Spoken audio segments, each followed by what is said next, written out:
dihafal. Dan yang ketiga, berbicara kotor. Apa yang ketiga? Berbicara kotor. Siapa yang di sini masih suka berbicara kotor? Astagfirullahaladzim. Rasulullah Sallallahu Alaihi Wasallam bersabda, "Angsaru wataya bani Adam fi lisanihi."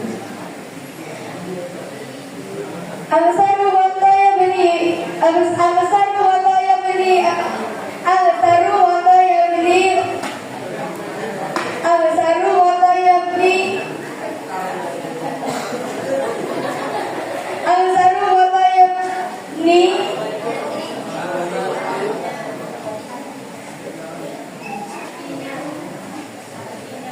yang artinya kebanyakan dosa anak Adam itu disebabkan karena lisannya. Hadis riwayat Tabrani dan Baihaqi. Kalian pernah nggak sih ngalamin hal kayak gini? Sudah hafal berhari-hari, berjam-jam, hafalan sudah lancar, sudah banyak, nanti setelahnya lagi lah. Ada yang pernah seperti itu tidak? Allah berfirman dalam Al-Quran surah Al-Insyirah ayat 5 sampai 6. A'udzu billahi minasy syaithanir rajim. Bismillahirrahmanirrahim.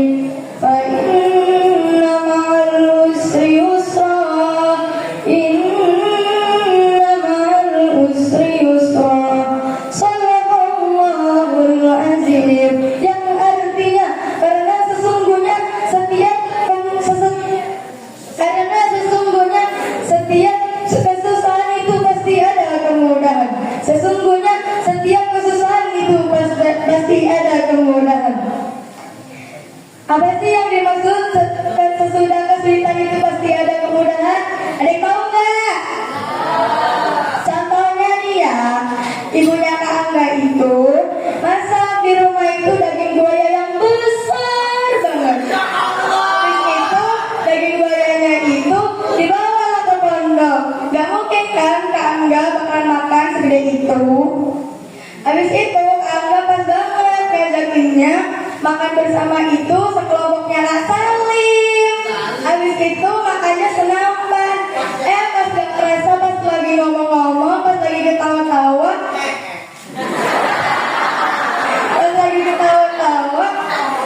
apa itu yang namanya putih-putih? Tulangnya buaya itu nyangkut di giginya Kak Salim.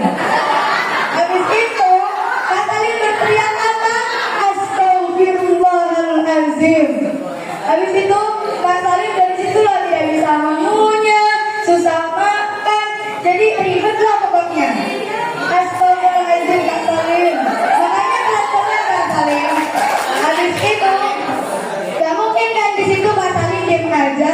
Pasti Kak Salim berpikir gimana caranya tulang itu bisa keluar dari gigi Kak Salim. Habis itu Kak Salim nyari obeng lah, gergaji lah, satu lagi palu mungkin. Habis itu pas udah dicongkel-congkel, akhirnya kena.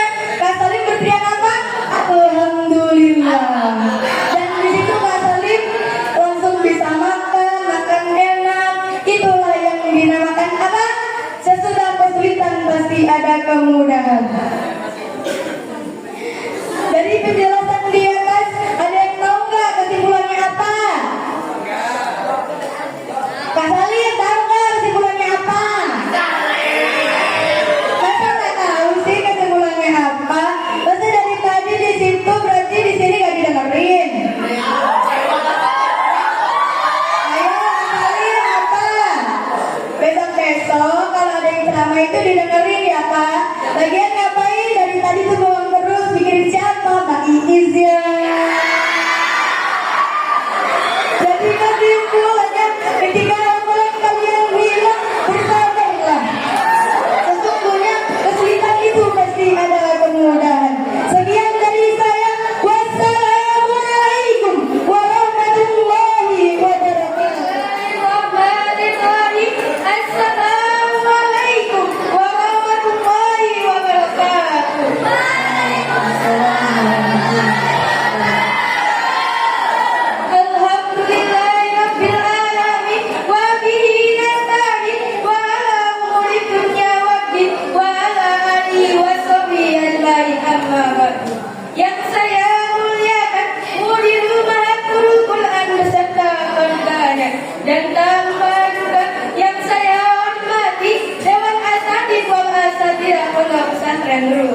pada proses menghafal, tapi lupa akan adanya murojaah.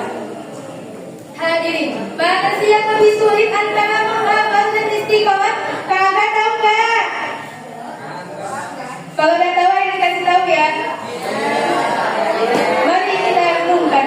Ketika kita memutuskan untuk menghafal Al-Quran, pasti kita punya target yang jelas. Kita punya jadwal, kita punya metode, dan kita tahu kapan target itu akan tercapai. Betul apa betul? Namun apa istiqomah? Istiqomah adalah perjalanan tanpa henti yang dimulai sejak kita lahir hingga nafas terakhir. Istiqomah bukanlah lari cepat, tapi maraton panjang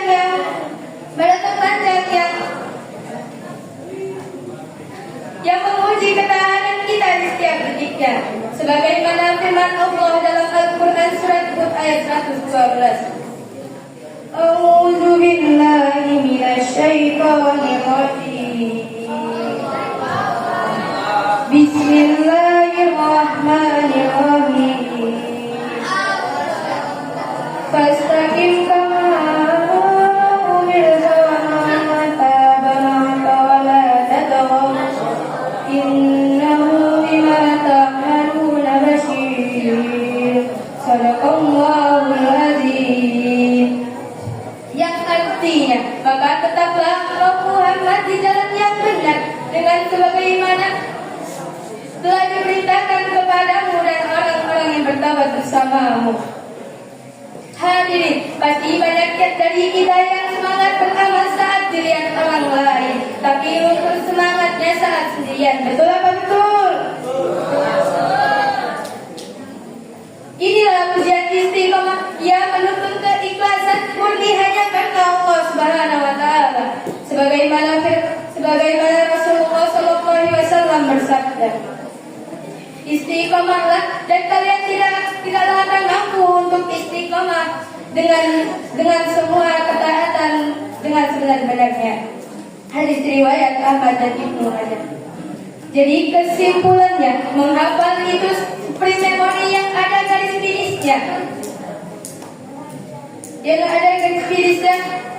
Tapi istiqomah adalah maraton keimanan seumur hidup yang tak kenal berhenti.